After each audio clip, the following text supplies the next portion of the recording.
ठीक है, एग्जाम नगरी के यूट्यूब स्ट्रीम प्लेटफॉर्म में स्वागत है। जैसा कि आपके लिए डेली के डेली प्रैक्टिस सीरीज बेहतरीन क्वेश्चन श्रृंखला जो आपको आगामी एग्ज़ाम जो आपके आगामी माह में प्रस्तावित हैं उनके लिए बेहतरीन क्वेश्चन सीरीज श्रृंखला चल रही है, जिसपे आपको हिंदी साहित्य प्लस हिंदी व्याकरण के क्वेश्चन जो कि TGT PGT LT grade MP TET वो एमपी टीजीटी पीजीटी या फिर आप दे रहे हो केवीएस टीजीपीजी या यूपी टीजीटी पीजीटी, मतलब टीजीटी पीजीटी से रिलेटेड एकदम टॉपिक वाइज आपको जो ये क्वेश्चन सीरीज श्रृंखला सिलेक्शन दिलाने वाली सीरीज ये जो चल रही है, इस पे आपको टॉपिक वाइज जिस पे हिंदी साहित्य के भी क्वेश्चन मिलेंगे आपको और ग्रामर के भी क्वेश्चन मिलेंगे और सभी नए क्वेश्चन आपको मिलेंगे। ऐसे क्वेश्चन होंगे जो काफ़ी एग्ज़ामों में कई बार रिपीटेड हुए या आने की संभावना है। ठीक है,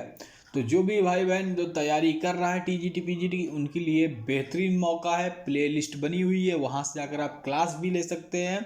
उसके साथ साथ जब तक आपका एग्ज़ाम हो रहा है तब तक एग्ज़ाम नगरी बिल्कुल फ्री पीडीएफ प्लस क्लास बिल्कुल प्रैक्टिस सेट जो बिल्कुल आप सभी के लिए फ्री है, निःशुल्क है, क्योंकि एग्ज़ाम नगरी हमेशा सभी क्लासें निःशुल्क देता अपने भाई बहनों को, क्योंकि एग्ज़ाम नगरी ने ठाना है आपको सिलेक्शन दिलाना के तहत एग्ज़ाम नगरी बिल्कुल वर्क करता रहेगा। बेहतरीन क्वेश्चन श्रृंखला लाएंगे, ऐसे क्वेश्चन होंगे जो आपको एग्ज़ाम में भी देखने को मिल सकते हैं, क्योंकि हम लोग पूरा सिलेबस के अकॉर्डिंग पढ़ेंगे तो क्वेश्चन जाएगा कहाँ। ठीक है, उससे पहले जो हमारे भाई बहन जो पुराने हैं वो चैनल को शेयर करते हैं। जो भाई बहन हमारे नए चैनल को देख रहे हैं, इस वीडियो को देख रहे हैं, वो सबसे पहले जाकर चैनल को सब्सक्राइब कर ले। हाँ, उसके बाद बेल आइकन दबाना ना भूले। सब्सक्राइब करने के बाद ये दोनों काम कर लें कि जब भी क्लास स्टार्ट हो उसकी सूचना या उसका नोटिफिकेशन आपको सबसे पहले मिले। तो मैं आपको 1 सेकंड का समय देता हूँ, आप सभी जाइए और चैनल में सब्सक्राइब बटन बगल में साइड में सब्सक्राइब बटन क्लिक कर दीजिए, दबा दीजिए। उसके बाद बेल आइकन दबा दीजिए और फिर एक छोटा सा लाइक दे दीजिए। ठीक है, तो हम स्टार्ट करते हैं। आप सभी के लिए, आप सभी हमारे ग्रुप, आप सभी हमारे जो सब्सक्राइबर हैं, आप इस ग्रुप के सदस्य हैं और हम आशा करते हैं कि हम आपके लिए विधिवत बेहतरीन कंटेंट प्लस पीडीएफ हर चीज़ जो भी निःशुल्क हो सकता है हम आपके लिए करेंगे। लेकिन हमें भी आशा है कि आप चैनल को आगे बढ़ाएंगे, शेयर करेंगे, लाइक करेंगे, सब्सक्राइब करेंगे। तो चलिए, कल हमने 60 तक क्वेश्चन देखे थे और कल एक होमवर्क क्वेश्चन दिया था जो आप लोगों ने कमेंट नहीं किया है, तो इसका भी आंसर मैं बता दे रहा हूँ। निम्नलिखित विलोम में कौन सा विषम संयोजन है 61 का? अंतरंग बाहरंग, वैध का सवैध, सुधा का गरल, हास्य का शोक। ठीक है, इसको आपको आंसर देना था इसका। हाँ चलिए, तो इसमें जो विषम संयोजन है तो देखिए, अतरंग का बाह होता है, हास्य का शोक होता है, हास्य में हंसी, उसका विलोम शोक होता है, दुख होता है। वैध का सवैध होता है और जो सुधा, एक मिनट, हास का शोक होता है, अंतर बाह होता है और वैध का अवैध होता है, वैध का अवैध होता है, सुधा का गरल होता है। ये 3 सही है, हमारा बी विषम संयोजन है, वैध का अवैध होगा। ठीक है, तो हमारा बी राइट आंसर है।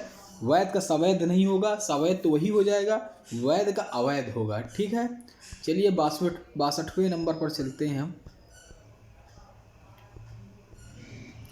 इसी तरह एक और आया है, अंश और अंश में अर्थभेद। जैसे कली कली में, जैसे अंश और अंश में अर्थभेद का कौन सा युग्म सही है? मतलब एक अंश का मतलब बताना है, फिर दूसरे अंश का।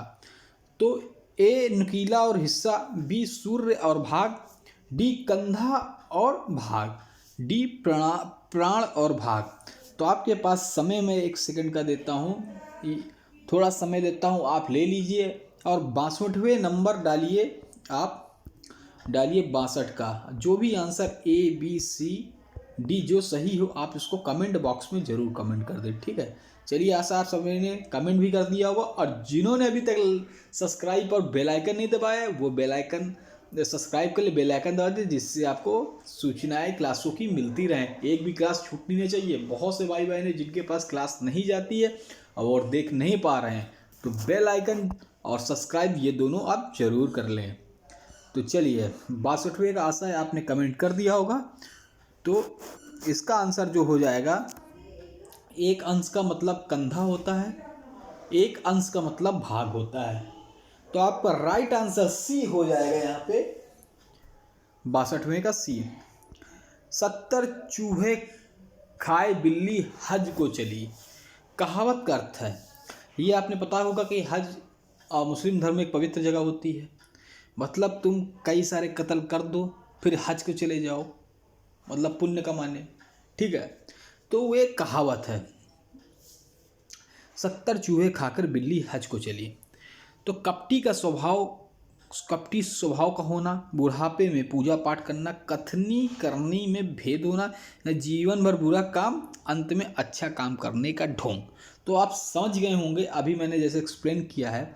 अगर आप समझ गए हैं तो जल्दी से 63 का ABCD जो राइट आंसर हो जल्दी से कमेंट बॉक्स में कमेंट कर लीजिएगा। बहुत से भाई बहन के मुझे रोज़ बोलना पड़ता है, आप लोग देखते हैं, सब्सक्राइब बटन जरूर दबा दिया करिए, जिससे आपको इतनी अच्छी प्रैक्टिस श्रृंखला मिले। और हो सकता है अगर आप ये कर रहे हैं तो आप अगले TGT PGT में आपका सिलेक्शन पक्का है, चाहे NVS हो, चाहे MP हो, चाहे UP हो, कोई भी। और चाहे आप BDO री एग्ज़ाम की तैयारी कर रहे हो, चाहे BO शिक्षक भर्ती, सभी में हिंदी यही लेवल की आती है। तो चलिए, आशा है आपने सब्सक्राइब और प्लस कमेंट बॉक्स में इसका राइट आंसर जरूर दे दिया होगा। चलिए, 63 का तो मैंने बताया था ना, मतलब हज का मतलब एक पवित्र जगह जाना, ठीक है। तो जिंदगी भर बुरा काम कर कर अंत में अच्छा बनना। तो डी आंसर, अच्छे अन्य ढोंग करना, डी आंसर इसका राइट आंसर हो जाएगा। गेहूं के साथ घुन पिसना, इसका राइट आंसर आपको देना, साथ साथ कष्ट उठाना, परिवार की विपत्ति में पड़ना, दोषी के साथ निर्दोष को भी दंड भोगना, या बड़ों के साथ छोटों को भी कष्ट उठाना। तो बहुत ही अच्छा है, कई विकल्प एक से मिल रहे हैं लेकिन आंसर सबके अनेक हैं। तो आपको 64 का ABCD जो भी आपको आता है जल्दी से कमेंट बॉक्स में दे दीजिए, 64 का, ठीक है। तो गेहूं के साथ घुन पिसना, दोषी के साथ निर्दोष को भी दंड भोगना, राइट आंसर सी, ठीक है। दोषी के साथ निर्दोष को भी दंड भोगना। और एक HW होमवर्क देते हैं, गेहूं बनाम गुलाब, गेहूं बनाम गुलाब, ये किसकी कृति है, कमेंट बॉक्स में जरूर कमेंट कर दें। चलिए, अब अनल और अनिल में अर्थ भी बताना है कि एक अनिल माने क्या होता है, अनिल माने क्या होता है, ये मैं आपको दे दे रहा हूँ। जल्दी से कमेंट बॉक्स में कमेंट कर दीजिए। 65वें का आंसर, A हवा, आग, B आग हवा, C आकाश धरती, D धरती आकाश। 65 का जल्दी से, आशा है आप तुरंत इसका आंसर दे देंगे। चलिए, दीजिए आंसर जल्दी सभी लोग, देखिए। चलिए, 65 का देखिए, एक अनल का मतलब होता है आग, एक अनिल का मतलब होता है हवा। तो आपका 65 का B राइट आंसर है। अगर आशा करता है आप सभी ने B दिया होगा, आप सभी का B राइट आंसर है। जिन्होंने अभी प्रैक्टिस में ध्यान नहीं दे रहे हैं वही गलती कर रहे हैं, नहीं जो ध्यान दे रहे हैं उनका गलत नहीं हो सकता, ठीक है। चलिए, 66 नंबर का देखते हैं, पर्वत के नीचे तलहटी, पर्वत के नीचे तलहटी भूमि, वाक्यांश के लिए एक शब्द। बहुत बढ़िया क्वेश्चन, बहुत बार रिपीटेड हुआ, बहुत बार आया हुआ, अब बहुत से बच्चों का नंबर ले डूबा जिन्होंने पढ़ा नहीं, ठीक है। तो नंबर 1 भांवर, नंबर B तराई, C उत्प्याका, या D आदित्याका, आदित्याका, ठीक है। भांवर तराई क्षेत्र आप जानते हैं जहाँ से नदियाँ जाती हैं, ठीक है। तो पर्वत पूछा है, तो पर्वत के नीचे की तलहटी, पर्वत के ऊपर की भूमि नहीं, नीचे की तलहटी की भूमि पूछा है। 66 का आशा है आप सभी ने इसका आंसर कमेंट बॉक्स में जरूर कमेंट कर दिया होगा। हाँ, बाद में जैसे 12 क्वेश्चन होते तो 12 के बाद जितने आप नंबर पाएँ यहाँ पे ज़रूर आप अपने अपने नंबर कमेंट बॉक्स में ज़रूर करा करिएगा। डेली प्रैक्टिस एक्टिविटी आपको डेली में आपको नंबर देना है। तो चलिए बताइए 66 का। तो देखिए पर्वत के नीचे तलहटी भूमि को हम लोग भांवर क्षेत्र कहते हैं। चलिए ठीक है।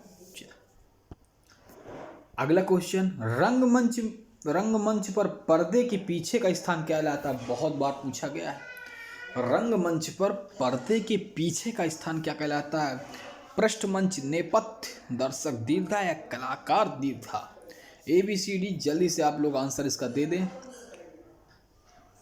आशा आप सबने दे दिया होगा। नेपथ्य कहलाता है, बी राइट आंसर है इसका। निम्नलिखित में से कौन सा शुद्ध वाक्य है? मैंने 1 वर्ष तक उनकी परीक्षा देखी। ये तो ऐसे गलत लग रहा है। प्रतीक्षा देखी का है। मैं उससे बातें कर लूँगा, मैं आपका दर्शन करने आया हूँ, ऐसी एकाध बात और देखने में आती है। ठीक है। ABCD 68 का अगर आपको आता है जल्दी से कमेंट बॉक्स कर दें। तो शुद्ध वाक्य अगर जो आपको बताना है, मैंने 1 वर्ष तक उनकी प्रतीक्षा की, यह देखिए तो गलत है। मैं उनसे बात कर लूँगा, उससे, ये भी गलत है। मैं आपका दर्शन करने आया हूँ, ये भी सही। ऐसी एकाध बात और देखने में आती है, ये शुद्ध वाक्य लग रहा है, डी नंबर। चलिए निम्नलिखित में से पवन का संधि विच्छेद क्या होगा? तो सबसे पहले हम पवन को देखेंगे, पवन किस संधि के अंतर्गत आता है। तो पवन में जो संधि होगी वो अयादि संधि होगी। कौन सी संधि होगी? अयादि। और पो धन अन होगा इसका राइट आंसर। आप सभी ने कर दिया होगा, तो बी नंबर इसका राइट आंसर हो जाएगा, पो धन अन। तो चलिए पवन का मैंने बता दिया है, तो अब पावक का आप लोग कमेंट बॉक्स में कर दें। पावक का और नाविक का ये भी बता देते हैं। पावक, नाविक ये सभी अयादि संधि के उदाहरण हैं। इनका संधि विच्छेद आप लोग कर देंगे, ठीक है, कमेंट बॉक्स में। चलिए निश्चल में कौन सी संधि? आज का लास्ट क्वेश्चन 70 कल 71 देखेंगे। आपको बताना है निश्चल में कौन सी संधि है। तो देखिए मैंने कहा था जो भी सा जो होगा बीच में, चाहे ये सा हो चाहे वो सा हो, जो भी ये सा होंगे ये विसर्ग में चेंज हो जाएंगे। किस में हो जाएंगे? विसर्ग। तो टूटेगा कैसे? निह धन छल। तो देखिए ये जो निह टूटा, ये जो सा आधा वाला है विसर्ग में टूट गया। जब ये विसर्ग में टूटा तो आप कह देंगे सर इसमें विसर्ग संधि है। जैसे दुष्कर्म, तो ये अब आधा वाला ये वाला सा आ गया।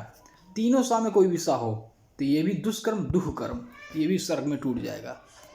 चलिए बता दिया हमने, इसको तोड़कर संधि बता दी, विसर्ग संधि।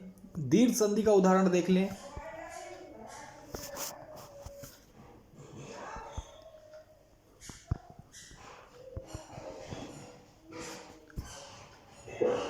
दीर्घ संधि का उदाहरण देख लें। विद्यार्थी, विद्या धन अर्थी। तो देखिए दो दो आ टूट रहे हैं, इधर एक बड़ा प्लस इधर अर्थी छोटा। जहाँ पे एक ही स्वर का मेल हो जाए, जैसे आ जाए, बड़ा आ जाए, छोटा आ जाए, वो दीर्घ संधि में टूटते हैं। गुण संधि का उदाहरण अगर आ जाए, महोदय। गुण संधि में महोदय, ओ का यहाँ पे जब तोड़ेंगे महोदय को, तो चलिए आपके लिए ये मैं दे रहा हूँ कि महोदय का संधि विच्छेद तोड़ के बताइए। अब यहाँ का बता देते हैं, मैंने इसकी ट्रिक डाल दी है, 1 सेकंड में आप संधि पहुँचा जाएंगे। यड़ में यड़ संधि की मैंने बताया है, या वाला के आगे कोई भी आधा व्यंजन आ जाए, या रा वाला के आगे कोई भी आधा व्यंजन आ जाए, यहाँ पे यड़ संधि लग जाएगी। जैसे व्यंजन ही मान लीजिए, व्यंजन या के आधे आधा वा लग गया, तो व्यंजन संधि यड़ संधि में चली जाएगी। ठीक, चलिए निम्नलिखित, हाँ ये हो गया 70। आज हम लोग यहीं तक रखते हैं। कल फिर एक नई श्रृंखला 71 से उठा देंगे। 71 से कल हम ये वाला क्वेश्चन देखेंगे, कल यहाँ से स्टार्ट करेंगे। लेकिन ये आपको होमवर्क दे रहा है। SW निम्नलिखित में कौन सा शब्द अशुद्ध है? विख्यात औद्योगिक विधि या सृष्टा? आप कमेंट बॉक्स में जरूर कर दें 71 का ABCD। ठीक है, तो आपको ये हमारी श्रृंखला कैसी लगी कमेंट बॉक्स में जरूर कमेंट करें। अभी भी जो भाई बहन नहीं इसको सब्सक्राइब किए हैं जाकर सब्सक्राइब कर लें, बेल आइकन दबा दें, जिससे आपकी प्रैक्टिस होती रहे। चाहे ये आपको सीरीज PRT KVS में भी काम देगी। मैं कह रहा हूँ ऑल टोटल जितने भी हिंदी से रिलेटेड एग्जाम है सब में, चाहे आप MP TGT हो, UP TGT हो या फिर KVS TGT जो एग्ज़ाम लगा हुआ है, उस पर आपको सभी को बेहतरीन कराएगा। अगर आप PRT को भी दे रहे हैं तो आप पेपर दे रहे हैं PRT का भी और KVS TGT PGT का, तो आप ये श्रृंखला मत छोड़िएगा, ये प्रैक्टिस मत छोड़िएगा। मेरा वादा है कि आपको बेहतरीन नंबर फुल में फुल मार्क्स मिलेंगे। धन्यवाद।